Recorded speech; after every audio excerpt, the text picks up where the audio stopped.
여러분 안녕하세요. 마술하는 세무사 마세 유한주입니다. 지난주 2024년 세법 개정 후속 시행령 개정안이 발표됐습니다. 그 중에 좀 여러분들이 관심 갖고 기억하셔야 될 내용들이 좀 있어서 오늘 한번 정리를 해보고자 합니다. 그 내용은 이 표에 있는 것처럼 제가 한 5가지 주제 정도로 잡아봤는데요. 하나씩 좀 살펴보겠습니다. 자, 요거는 참 히스토리가 길어요. 자, 일단은 하나씩 좀 살펴볼게요. 주택에서 상가로 용도 변경 후 양도할 때 그 1세대 1주택 비과세가 가능하냐?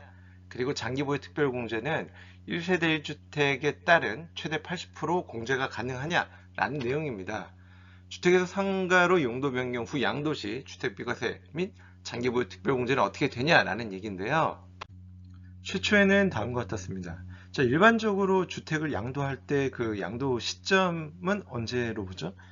현금 지급일 또는 대금 등기 접수일 중 빠른 날인데 보통은 돈을 줘야 등기를 넘겨주기 때문에 이게 같은 날이다라고 이야기를 합니다. 그런데 이런 경우죠. 파는 사람은 주택으로 팔고 싶고 사는 사람은 주택이 아니어야 대출이 되는 상황인 거예요. 그래서 특약사항으로 넣는 거예요. 우리 계약서상에 매매 특약을 넣어서 나는 매매 특약 계약 시점에는 주택이지만 그 잔금 지급일 시점에는 주택 외로 용도를 변경했을 때 그러면 내가 실제로 양도하는 시점이 주택이 아님에도 불구하고 주택에 따른 비과세 혜택을 볼 수 있는 그런 해석이 바로 이 내용입니다. 자, 요약 내용을 보면 양도소득세가 비과세된 1세대 1주택의 판정은 원칙적으로 양도일 현재를 기준으로 하는 것이지만 매매계약의 특약사항으로 당해 주택의 매매대금을 청산하기 전에 매수자가 주택 외의 용도로 사용할 것을 약정한 경우에는 언제로 본다? 매매계약일 현재를 기준으로 1세대 1주택 여부를 판정할 수 있다라는 게 예전부터 오던 해석이었습니다.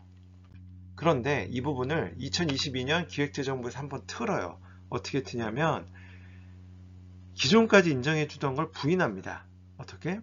주택에 대한 매매 계약을 체결하고 그 매매 특약에 따라 잔금 청산 전에 주택을 상가로 용도 변경한 경우 2022년 10월 21일 이후 매매 계약 체결분부터는 양도일, 즉 잔금 청산일 현재 상황에 따라 양도 물건을 판단한다. 즉 매매 특약사항 나는 모르겠고 22년 10월 21일 이후 매매계약 체결하는 것부터는 특약을 넣어서 용도 변경을 한다 하더라도 그 매매계약 시점이 아니라 잔금 청산일 시점에 주택이 아니면 비과세 안 해주겠다로 개정이 되었습니다. 그런데 이번 시행령 개정안에 이 부분을 원복하는 내용이 나왔어요. 자, 왼쪽에 있는 표를 보시면 주택에서 주택의 용도를 변경 후 양도한 물건의 양도소득세 과세기준 합리화라고 해서 매매계약에 따라 주택에서 상가 등 주택 외 용도로 변경한 경우에는 잔금 지급일이 아니라 매매계약일로 가서 이 1세대 1주택 비과세 및 장특공 최대 80%를 적용해 주겠다라는 내용이 들어왔습니다. 그런데 여기서 한 가지 주의할 점은 뭐냐면 우리가 항상 이 특약사항을 걸 때 두 가지를 생각해 볼 수 있어요. 용도 변경과 멸실입니다. 과거에 기재부에서 해석이 나왔을 때도 용도 변경에 대한 해석만 나왔기 때문에 멸실했을 때는 어떻게 돼요? 라는 내용들이 이슈가 됐어요. 그래서 한두 달 지나서 멸실의 경우에도 잔금 청산일로 가겠다라고 새로운 기재부 해석이 나왔었습니다. 그런데 이번 시행령에서는 멸실은 건드리지 않았어요. 용도 변경에 대해서만 원복하는 것으로 됐기 때문에 멸실을 했다. 매매 특약에 따라서 멸실을 했다 하더라도 얘는 여전히 잔금 지급일, 매매 계약일이 아니라 잔금 지급일로 가서 1세대 1주택 비과세를 적용받을 수 없다. 이 내용을 꼭 기억해 두시면 좋을 것 같습니다. 그 다음 내용은 엄청 말이 많았던 내용입니다. 거주주택 비과세가 평생 1회라고 되어 있었는데 이 규정을 삭제하는 개정안이 나왔습니다. 자, 거주주택 비과세는 최초에는 이렇게 됐었습니다. 내가 A, B, C, D 4개의 주택이 있고요. B, C, D는 세법상 인정되는 주택임대사업자 등록을 한 거예요. 지자체가 세무서에 다 한 거죠. 그리고 A주택에 2년 거주해서 팔면 A주택은 거주주택 비과세를 받습니다. 즉 B, C, D 임대주택은 주택수에서 제외하기 때문에 A주택 하나만 있는 걸로 봐서 비과세를 적용해 줬고요. 이걸 팔고 B주택이 의무임대 기간이 끝나서 내가 다시 B주택에 들어가 삽니다. 2년을. 그러면 전체 비과세는 안 돼요. 왜냐하면 A주택에 대해서 비과세 받은 게 있기 때문에 중복해서 혜택을 주진 않지만 A주택 양도일 이후 발생한 양도 차익에 대해서 여전히 B주택에 대해서도 거주주택 비과세를 해주고, 마찬가지로 B까지 팔고 의무임대 기간이 끝난 C주택에 다시 들어가서 살면 C도 거주주택 비과세를 적용해주고 D도 마찬가지 받을 수 있었는데 이 부분이 개정이 되었습니다. 어떻게? 거주주택 비과세는 평생 한 번만 적용한다. 즉 A만 거주주택 비과세를 해주고요. B, C, D는 의무임대기간 끝나고 들어가 내 2년 거주한다 하더라도 비과세를 안 해주겠다. 전체 과세하겠다로 개정이 되었습니다.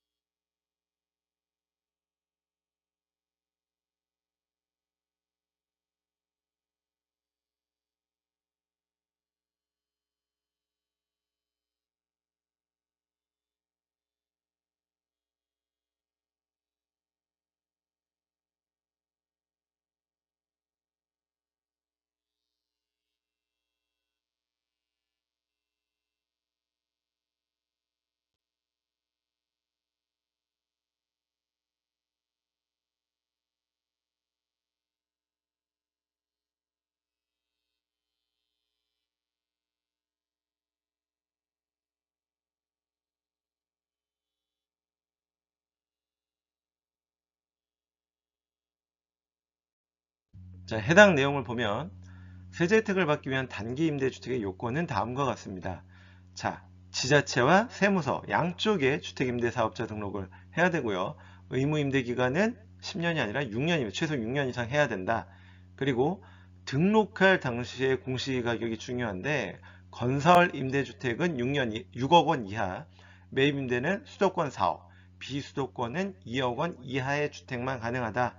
그리고 일반적인 매입임대는 1호만 해도 주택임대사업자 등록이 되지만 건설임대의 경우에는 최소 2호 이상 해야만 혜택을 받을 수 있다. 그리고 임대료 증가율은 5% 이하여야 되고 매입임대는 조정대상 지역 주택은 여전히 제외된다. 또한 아파트도 여전히 제외된다. 이렇게 기억을 하시면 좋습니다. 자, 그리고 많은 다주택자분들이 여쭤봤던 내용이에요. 희소식이죠. 다주택자 양도세 중과가 올해 5월 9일로 일몰될 예정이었지만 1년 추가 연장할 것이다 라고 시행령에 들어왔습니다. 자, 그리고 이 보증금에 대한 간주임대료 과세 대상이 추가가 됩니다. 일반적으로 자, 월세에 대해서는 2주택자부터 과세를 하고 전세를 받는 전세보증금은 3주택자부터 과세를 합니다. 이게 원칙이에요. 다만 1주택이라 하더라도 기준시가 12억 원이 넘는 주택에 대해서 월세를 받는다. 즉 4명의 집이고 나는 전세 살고 내 집에 월세를 받는다. 그럼 난 집이 한 채죠. 하지만 그 집의 기준시가가 12억 원이 넘으면 한 채이지만 월세 소득에 대해서 소득신고를 해야 된다. 안 하면 가산세 이슈까지 불거지니까 하셔야 되고요.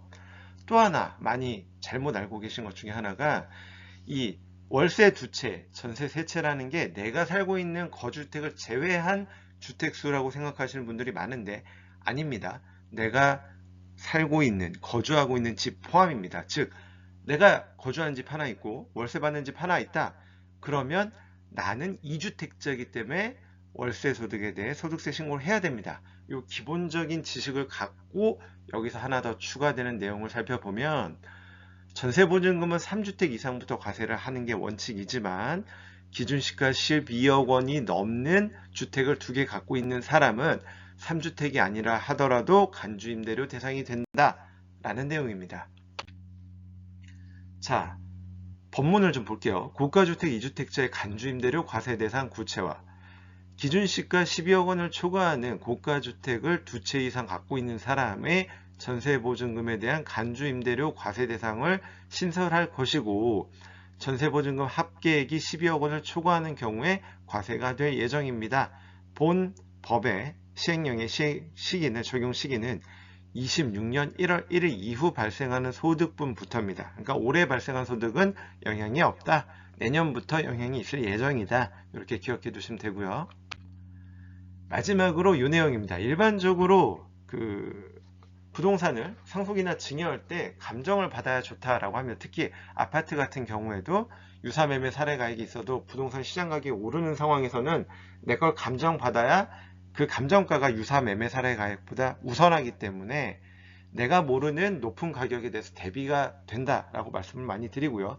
일반적으로는 2개 이상의 감정평가 법인이 평가한 가액의 평균액을 쓰는 게 원칙입니다.